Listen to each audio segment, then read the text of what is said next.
जय श्री सीताराम मित्रों, श्रद्धालु श्रोता बंधुओं, श्रद्धालु भक्तजन, वंदनीय भारत की मातृशक्ति,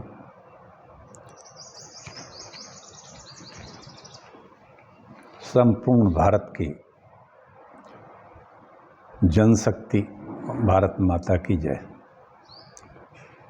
मैं डॉक्टर राजेंद्र मिश्रा, टीकमगढ़, मध्य प्रदेश से संपूर्ण देशवासियों को प्रणाम करता हूँ।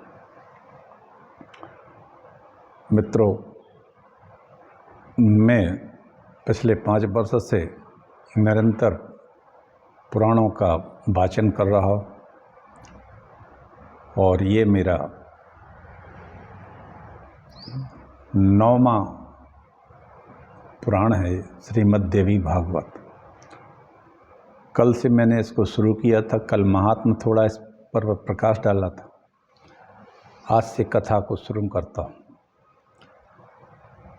मात्र शक्ति सर्वश्रेष्ठ होती है।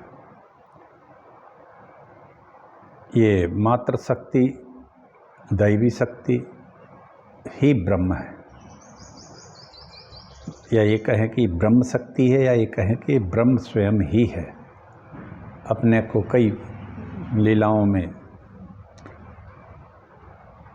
ये समझ पड़ती हैं, दिखाई देती हैं। सत्य तो यह है, शक्ति के अलावा इस संसार में कुछ है ही नहीं। तो चलिए हम श्रीमद् देवी भागवत जैसे अद्वितीय अनुपम ग्रंथ को शुरू करते हैं।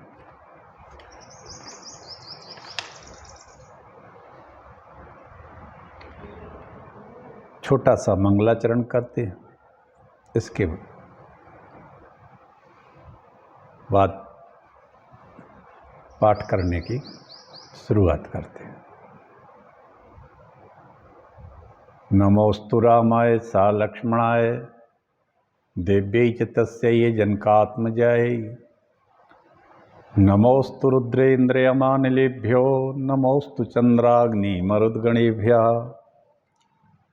जगमंगल गुण ग्राम राम के दानि मुकुट धन धर्म धाम के। जगमंगल भल काजु विचारा बेगिए नाथ न लाए वारा। गंगा तरंग रमणीय जटाकलापम गौरी निरंतर विभूषित वाम भागम।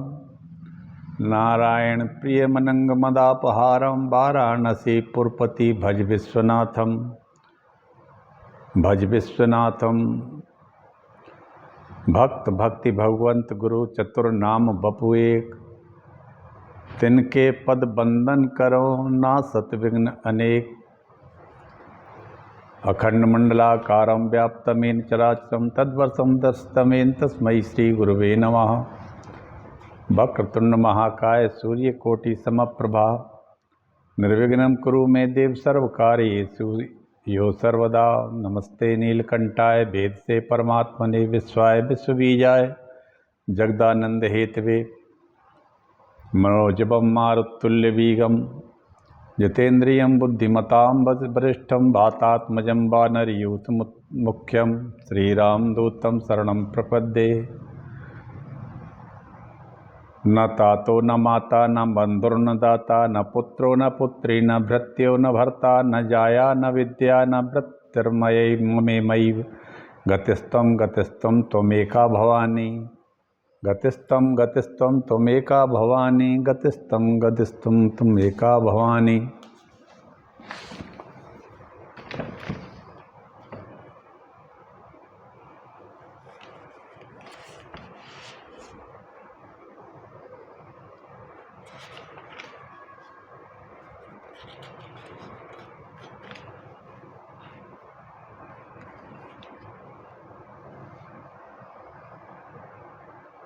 जिस प्रकार सप्त श्लोकी दुर्गा है, सप्त श्लोकी दुर्गा है, ज्ञानी नाम अपचेतांसी देवी भगवती ही सा, यहाँ से शुरू होकर 7 श्लोक हैं। इसी तरह सप्त श्लोकी गीता भी है। ओम मत्ते एकाक्षरम ब्रह्म इत्यादि यहाँ से 7 श्लोक हैं। 5 श्लोकी गणेश पुराण, 4 श्लोकी भागवत, 1 श्लोकी भागवत, 1 श्लोक में रामायण है, 1 श्लोक में योग वासिष्ठ है और आधे स्कूल सार्ध श्लोकी दुर्गा, आधे श्लोक में दुर्गा, 1 श्लोक की भागवत महाभारत प्राप्त होता है। उसी प्रकार अर्ध श्लोक की देवी भागवत भी प्राप्त होती है, जो तात्विक दृष्टि से बड़े महत्व का है। पुराण वाङ्मय में देवी भागवत का अत्यंत महनीय स्थान है मित्रों। इसमें भगवती जगदम्बा की पराशक्ति के रूप में निरूपण हुआ है। इस पुराण के प्राकट्य के विषय में इसी पुराण में बताया गया है कि जब भगवान वेद व्यास ने अपने पुत्र सुखदेव जी को गृहस्थाश्रम ग्रहण करने का परामर्श दिया, तो ज्ञान मार्ग के उपासक सुखदेव जी ज्ञान मार्ग के उपासक थे, अत्यंत ज्ञानी थे सुखदेव जी। ये व्यास पुत्र तो थे ही, लेकिन ये ज्ञान के भंडार भी थे और ज्ञान मार्ग को ही मानते थे। प्रवृत्ति मार्ग को ये स्वीकार नहीं कर रहे थे, क्योंकि ज्ञान मार्गी जो है केवल ज्ञान से ही अपना जीवन चलाता है। पूरे जीवन में उसके ज्ञान मार्ग की प्रधानता रहती है, प्रवृत्ति मार्ग में नहीं। तब व्यास जी ने मोक्ष मार्ग का अभिलाषी अपने उस पुत्र से कहा कि हे महाभाग, तुम मेरे द्वारा रचित वेद तुल्य श्रीमद् देवी भागवत पुराण को पढ़ो। इसमें 12 स्कंध हैं। यह पुराण सभी पुराणों का आभूषण है। देवी भागवत, श्रीमद् देवी भागवत हमारे 18 पुराणों में ऐसे है जैसे आभूषण सर्वश्रेष्ठ होता है, बड़ा महंगा होता है, कीमती होता है। इसी तरह पुराणों में ये सबसे कीमती पुराण कहें, क्योंकि यह मोक्ष मार्ग देने वाला होता है।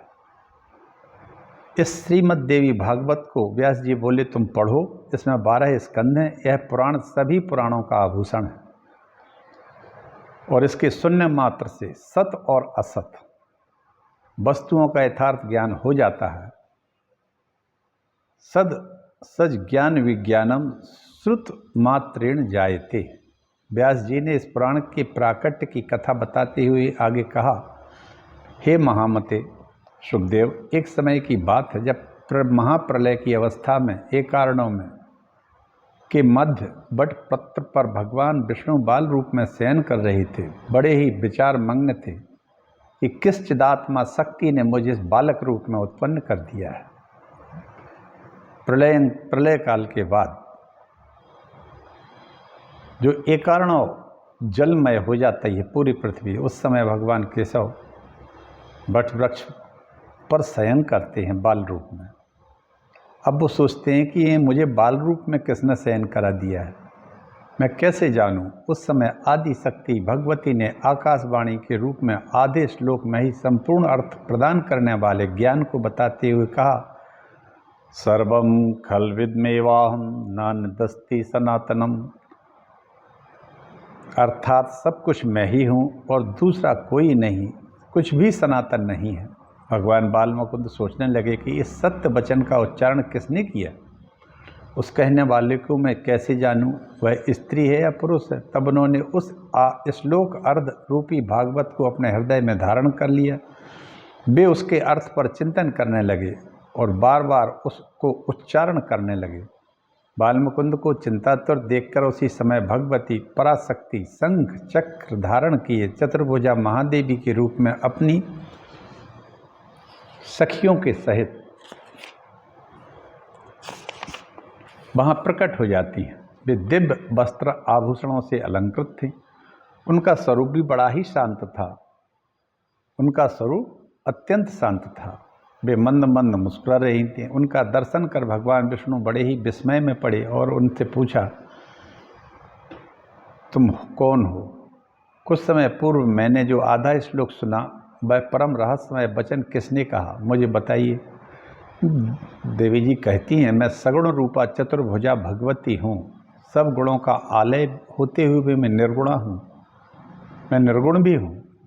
यह आधा श्लोक निर्गुणा पराशक्ति ने ही कहा था। आप इसे सब वेदों का तत्व रूप कल्याणकारी और पुण्यप्रद श्रीमद् देवी भागवत समझिए। पुण्यम भागवतम विधि वेदसारम स्वभावहम।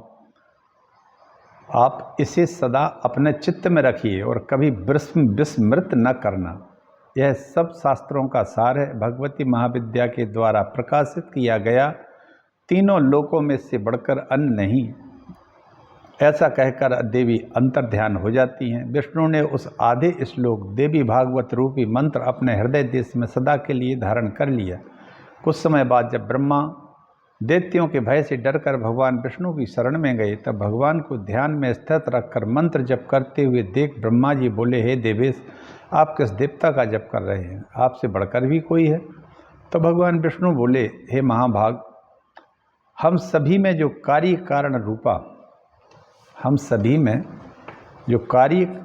कारण रूपा शक्ति विद्यमान है।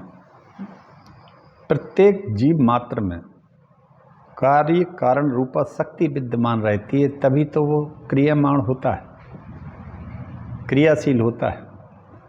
जिनके द्वारा यह संसार पालित है, पोषित है और त्रोहित भी कर दिया जाता है, वे ही सनातनी पराविद्या है, वे ही सभी ईश्वरों की भी स्वामिनी है। ऐसा विष्णु भगवान ने ब्रह्मा जी को बताया। उन भगवती ने आधे श्लोक में जो कहा वही वास्तविक श्रीमद् देवी भागवत है। प्रत्येक द्वापर युग में उसी का विस्तार होगा। श्लोक कार्धेन तया प्रोक्तम तद्वै भागवतम किल विस्तरो भविता तस् द्वापरादौ युगे तथा। इतना कहने के अनंतर व्यास जी ने सुखदेव जी से कहा, हे महाभाग, आप ब्रह्मा जी ने उस भागवत का संग्रह किया। उन्होंने इसे अपने पुत्र नारद जी को सुनाया। पूर्व काल में वही भागवत देवी भागवत को देवर्षि नारद जी ने मुझे दिया और मैंने इसे 12 स्कंदों में विस्तृत कर दिया। अब देखिए सभी लोग, ये श्रीमद् देवी भागवत को सबसे पहले विष्णु भगवान ने ब्रह्मा जी को बताया और ब्रह्मा जी ने उसको अपने पुत्र नारद को सुना दिया। नारद जी ने व्यास जी को सुनाया। व्यास जी ने श्रीमद् देवी भागवत को 12 स्कंदों में विस्तृत कर दिया और कहा सुखदेव जी से कि पुत्र, यह पुराण वेद तुल्य है, सर्ग है, प्रतिसर्ग है, आदि 5 लक्षणों से युक्त है, भगवती के उत्तम चरित्रों से ओतप्रोत है, तत्वज्ञान के रस से परिपूर्ण है, वेदार्थ उपवर्णन करने वाला, ब्रह्म विद्या का निधान है, भवसागर से पार करने वाला है। यह पुराण अत्यंत पुण्यप्रद है। तुम इसके 18,000 श्लोकों को हृदयंगम कर लो। मित्रों, इसमें 18,000 श्लोक हैं। आप लोग इसको पूर्ण पुराण को बगैर किसी आलस्य के सुनने की कोशिश करिए। ये पुराण अद्भुत है। श्रीमद् देवी भागवत महापुराण पुराणों में अत्यंत बहुत महत्वपूर्ण स्थान है इसका।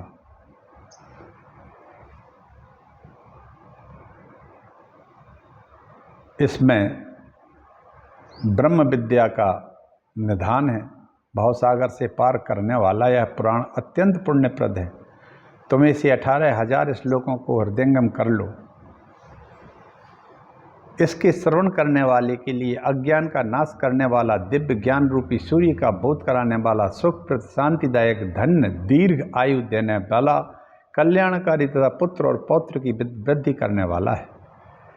ग्रहाण तुम महाभाग योग्यो असीमति मत्तरः पुण्यम भागवतम नाम पुराणम पुरुषर्षभा 18 सहस्राणाम श्लोकानाम कुरुसंग्रहम अज्ञाननाशनम दिव्यम ज्ञान भास्कर बोधकम सुखदम शांतिदम धन्यम दीर्घायुष्करम शिवम रणवताम पटताम चैदम पुत्र पौत्र विवर्धनम। इस प्रकार वेद व्यास जी के द्वारा प्रेरित किए जाने पर व्यास जी के शिष्य सूत जी ने, सुखदेव जी ने इसको श्लोकार्ध से विस्तृत हुए श्रीमद्देवी भागवत पुराण का अध्ययन किया। भगवती की कृपा से भगवान बालमुकुंद को जो आधे श्लोक में देवी भागवत प्राप्त हुआ था उसे ब्रह्मा जी ने ग्रहण किया, फिर उसको व्यास जी ने 12 स्कंदों में विस्तृत कर दिया। वही देवी भागवत हम सबको प्राप्त हुआ है। यह भगवती आदि शक्ति तथा भगवान व्यास का जीवों पर महान अनुग्रह है। श्रीमद्देवी भागवत के रूप में यह भगवती जगदम्बा तथा वेद व्यास जी का हम जीवों पर बड़ा अनुग्रह है, बड़ी कृपा है कि जो उन्होंने इसको दे दी। इसके बाद भवान अष्टक है। न तातो न माता न बंधुर्न दाता न पुत्रो न पुत्री न भृत्यो न भर्ता न जाया न विद्या न भृत्तिर्ममैव गतिस्त्वं गतिस्त्वं त्वमेका भवानी। भवाब्दपारे महादुख भीरूपपात प्रकामे प्रलोभी प्रमत्ता कुंसा कुसंसार पास प्रबद्ध सदाहम गतिस्त्वं गतिस्त्वं त्वमेका भवानी। न जानामि दानं न च ध्यान योगं न जानामि तंत्रं न च स्तोत्र मंत्रं न जानामि पूजां न चाहि न्यास योगं गतिस्त्वं गतिस्त्वं त्वमेका भवानी। न जानामि पुण्यं न जानामि तीर्थं न जानामि मुक्तिं लयं वा कदाचित् न जानामि भक्तिं व्रतं पापी मातर्गतिस्त्वं गतिस्त्वं त्वमेका भवानी। कुकर्मी कुसंगी कुबुद्धि कुदासा कुलाचारहीना कदाचारलीनः कुदृष्टि कुपाप कुवाक्य प्रबंधा सदाहं गतिस्त्वं गतिस्त्वं त्वमेका भवानी। प्रजेशं रमेशं महेशं सुरेशं दिनेशं निशीतेश्वरं वा कदाचित् न जानामि चान्यत् सदाहं शरण्ये गतिस्त्वं गतिस्त्वं त्वमेका भवानी। विवादे विषादे विवाद विवादे विषादे प्रमादे प्रवासे जले चानले पर्वत शत्रु मध्ये अरण्ये शरण्ये सदा मां प्रपाहि गतिस्त्वं गतिस्त्वं त्वमेका भवानी। अनाथो दरिद्रो जरारोगयुक्तो महाक्षीण दीनः सदा जांग वक्त्रा विपत्तौ प्रविष्टः प्रणष्ट सदाहं गतिस्त्वं गतिस्त्वं त्वमेका भवानी। यह भवानी का अष्टक है, 8वें श्लोक है। और इसमें प्रथम श्लोक में कहा है कि माता भाई दाता पुत्री विद्या इनमें से कोई भी मेरा नहीं है, एकमात्र तुम ही मेरी गति हो। मैं तो इस भवसागर में पड़ा हुआ हूँ भगवती, दुखों से भयभीत हूँ, कामी हूँ, लोभी हूँ, मतवाला हूँ, संसार से घृणित बंधनों में बंधा हुआ हूँ। अब एकमात्र तुम ही मेरी गति हो। हे भवानी, मैं तो दान देना जानता ना जानता हूँ, न ध्यान में मुझे आता करना, न तंत्र है न स्तोत्र है, कुछ भी नहीं है। मैं एकमात्र तुम्हारी ही गति हूँ। मैं पुण्य जानता हूँ, न तीर्थ न मुक्ति जानता हूँ, न भक्ति न व्रत, कुछ नहीं है, केवल एक गति है जो तुम्हारी है। मैं कुकर्मी बुरी संगत में रहने वाला हूँ, दुर्बुद्धि हूँ, दुष्ट दास हूँ, कुलोचित हूँ, सदाचार से हीन हूँ, दुराचार परायण हूँ, कुत्सित दृष्टि रखने वाला तथा सदा दुर्वचन बोलने वाला हूँ। हे भवानी, अब मुझ अधम को एकमात्र तुम ही मेरी गति हो, तुम ही गति हो। मैं ब्रह्मा विष्णु शिव इंद्र सूर्य चंद्रमा और अन्य किसी भी देवता को नहीं जानता। हे शरण देने वाली भगवती भवानी, एकमात्र तुम ही मेरी गति हो, तुम ही मेरी गति हो। हे शरण्य, तुम विवाद में विषाद में प्रमाद में परदेश में जल में अनल में पर्वत वन शत्रुओं के मध्य में सदा ही मेरी रक्षा करो। हे भवानी, एकमात्र तुम ही मेरी गति हो, तुम ही मेरी मति हो, तुम ही मेरी गति हो। हे भवानी, मैं सदा से अनाथ हूँ, दरिद्र हूँ, जरा जीर्ण हूँ, रोगी, अत्यंत दुर्बल, दीन, गूंगा, विपदग्रस्त, नष्ट प्रायसा हूँ। अब एकमात्र तुम ही मेरी गति हो, तुम ही मेरी गति हो। ये भवानी का अष्टक है। इसके बाद इसके पाठ की विधि है मित्रों। तो पाठ की विधि तो इसमें करन्यास है, अक्षरन्यास है, ये सब करके हम पाठ करते हैं। किया जाता है। पूरे इसको पाठ की विधि से न्यास किया जाता है, पूरे शरीर में होता है,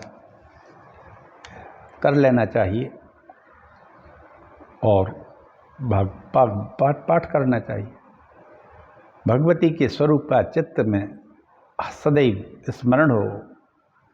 सिंह स्कंदादिरूढ़ाम नानालंकार विभूस्तम, सिंह स्कंदादिरूढ़ाम नानालंकार भूषिताम चतुर्भुजां महादेवी नांग यज्ञोपवीतिनाम,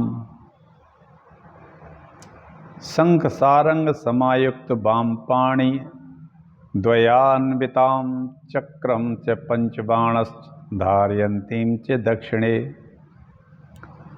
रत्नदीपे महादीपे सिंहासन समन्विते प्रफुल्ल कमलारूढ़ां ध्यायेत्तां भवसुंदरीं।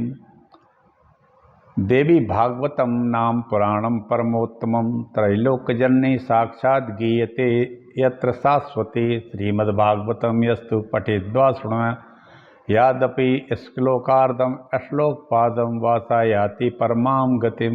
श्रीमद् देवी भागवत नामक पुराण सभी पुराणों में अति श्रेष्ठ है। इसमें तीनों लोकों की जननी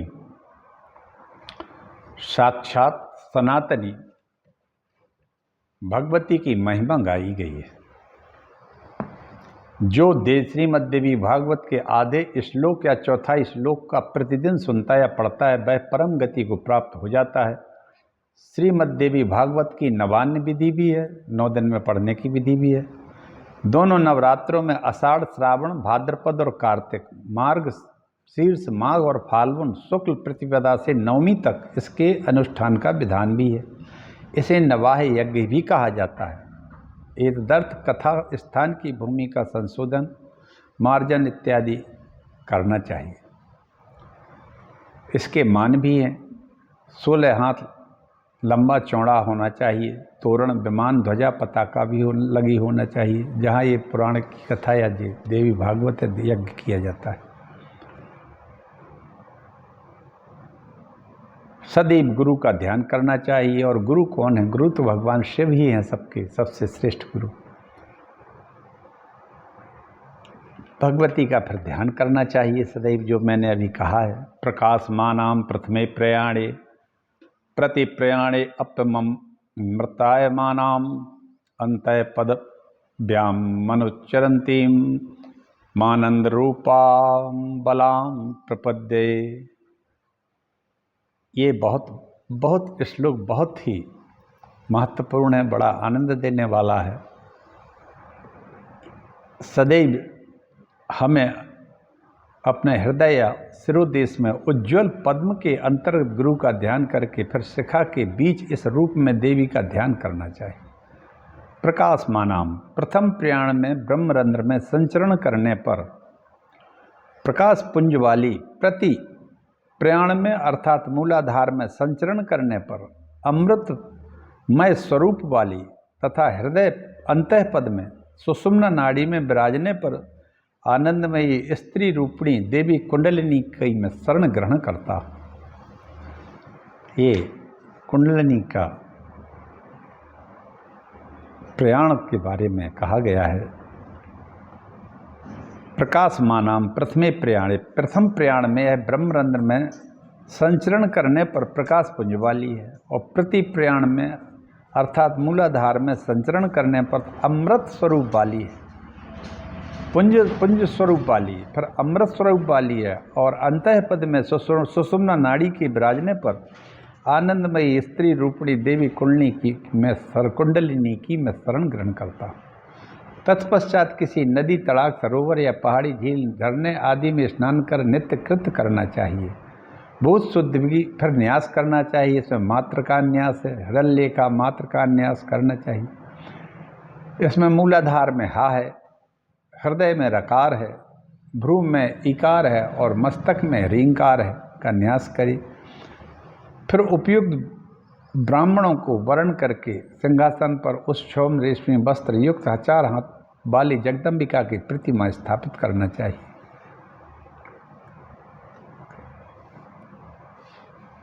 भगवती का 16 उपचार से पूजन करते हैं। कात्यायनी महामाये भवानी भुवनेश्वरी संसार सागरी मग्नम मामुद्र कृपामये ब्रह्म विष्णु शिवाराध्य प्रसिद्ध जगदम्बिके मनो अभिलिस्तम देवी वरम देहि नमोस्तुते। अर्थात हे कात्यायनी महामाया, हे भुवनेश्वरी, हे कृपामये भवानी, मैं संसार सागर में डूब रहा हूँ, मेरा उद्धार कीजिए। हे ब्रह्मा विष्णु महेश से पूजनीय माता भवानी, मेरे ऊपर प्रसन्न हो जाइए। हे देवी, आप मुझे मनोवांछित वर प्रदान कीजिए। आपको बार बार मेरा प्रणाम है। तत्पश्चात ऋषि आदि का न्यास करते हैं, फिर पाठ प्रारंभ करते हैं।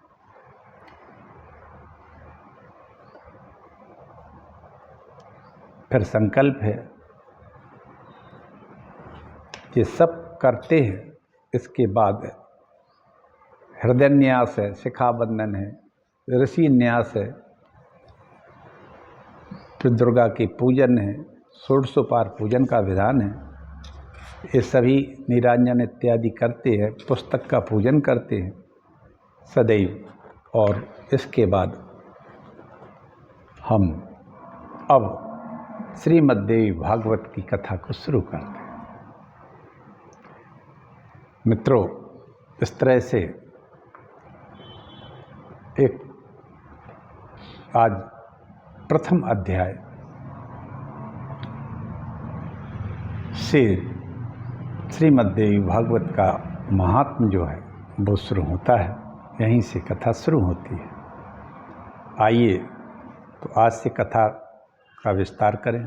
कहते हैं, आप लोग सुनिए जो जहाँ है। और मित्रों, मैं आप लोगों से एक बात और कहता हूँ, आप लोग सुनने सब्सक्राइब ज़रूर कर दें तो अच्छा रहेगा। आपको निरंतर हमारे वीडियो मिलते रहेंगे। सब्सक्राइब करना ना भूलें, करती है। तो आइए अब श्री गणेशाय नमः करके करते हैं आगे की कथा शुरू। श्री गणेशाय नमः, श्री जगदम्बिकायै नमः, ओम ऐं ह्रीं क्लीं चामुंडायै विच्चे। ये नवाड़ मंत्र से हम शुरू करते हैं कथा। सूत जी के द्वारा ऋषियों के प्रति श्रीमद्देवी भागवत के श्रवण की महिमा का कथन। अब श्रीमद्देवी भागवत की महिमा का कथन कहा है। सृष्टौ च सर्ग रूपा जगदवन्निध विधौ पालिनी या च रौद्री संहारे चापि यस्या जगदिदमखिलं क्रीडनं या पराख्या पश्यन्ति मध्यमाथो तदनु भगवती वैखरी वर्णरूपा सास्मद्वाचं प्रसन्ना विधि हरि गिरीशाराधितालंकरोतु। जगत की सृष्टि कार्य में जो उत्पत्ति रूपा, रक्षा कार्य में पालन रूपा और संहार कार्य में रुद्र रूपा है, संपूर्ण विश्व प्रपंच जिनके लिए क्रीड़ा का स्वरूप है। सारा संसार का ये प्रपंच जो है जी उनके लिए क्रीड़ा है। क्रीडनम या पराख्या, जो परा पश्यंती मध्यमा और बैखरी वाणी में अभिव्यक्त होती है और जो ब्रह्मा विष्णु महेश द्वारा निरंतर आराधित है, वे प्रसन्न चित्त वाली देवी भगवती मेरी वाणी को परिशुद्ध कर दें। वाह, क्या बात है। नारायणं नमस्कृत्य नरं चैव नरोत्तमं देवीं सरस्वतीं व्यासं ततो जयमुदीरयेत्। बद्री का श्रम निवासी प्रसिद्ध ऋषि श्री नारायण, नरों में श्रेष्ठ श्री नर, भगवती सरस्वती और महर्षि वेदव्यास को प्रणाम करने के पश्चात ही इतिहास, पुराण आदि सद्ग्रंथों का पाठ या प्रवचन करना चाहिए। ऋषि कहते हैं, ऋषि बोले, हे सूत जी, हे महामते, हे व्यास शिष्य, आप दीर्घजीवी हों। आप हम लोगों को नाना विध पुण्य प्रदायनी एवं मनोहारिणी कथाएं सुनाते रहते हैं। ऋषि कहते हैं, सूत जीव समाम बर्हि सत्तम श्रावय सिंहन कथा मनोहरा पुण्या व्यास शिष्य महामते सर्व पाप हरम पुण्यम विष्णोश्चरित मद्भुतम अवतार कथोपेत मस्माभिर्भक्तितः श्रुतम। भगवान विष्णु के सर्व पाप नाशक परम पवित्र एवं उन अवतार कथाओं से संबंधित अद्भुत चरित्रों को हमने भक्ति पूर्वक तो सुना, इसी प्रकार हमने भगवान शिव के अलौकिक चरित्र और भस्म और रुद्राक्ष के ऐतिहासिक महात्मा का भी श्रवण आपके मुख से सुना। हम लोग ऐसी परम पावन कथा सुनना चाहते हैं कि बिना प्रयास के ही मनुष्य को भोग और मोक्ष प्रदान करने में जो पूर्ण रूप से सहायक हो। ऐसा ऋषियों ने सूत जी से कहा। हमने विष्णु भगवान की बड़ी बड़ी लीलाओं से युक्त पुराणों का श्रवण किया, शिव की लीलाओं को सुना। अब हम ऐसी कथा सुनना चाहते हैं जो ज़्यादा प्रयास ना करने पर और भोग और मोक्ष दोनों प्रदान करने में सहायक हो। हे महाभाग, आप कथा का वर्णन करें जिसके द्वारा मानव कलयुग में भी सिद्धियां प्राप्त कर ले, क्योंकि हम आपसे बढ़कर किसी अन्य को नहीं जानते जो हमारी शंकाओं का निवारण कर सके। ऐसा ऋषियों ने सूत जी से कहा।